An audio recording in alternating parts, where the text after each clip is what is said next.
Hey guys, welcome back. So in this video, I'm going to show you how you can add a video to the Runway ML timeline. So let's go and do that.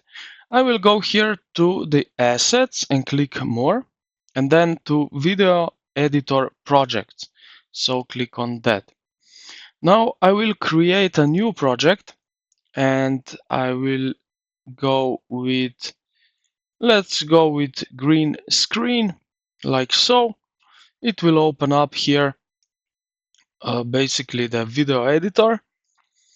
Now what we can do, so we can add a video from our computer here. As you can see here on the left side we have some options.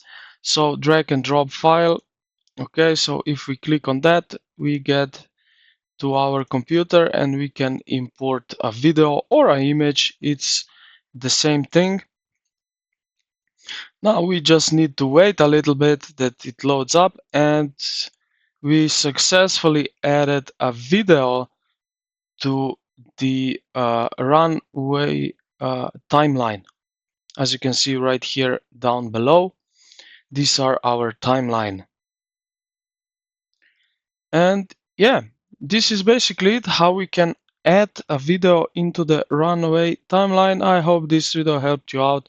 If it did, consider to like the video and subscribe to the channel. Thank you for watching, and I will see you in the next one.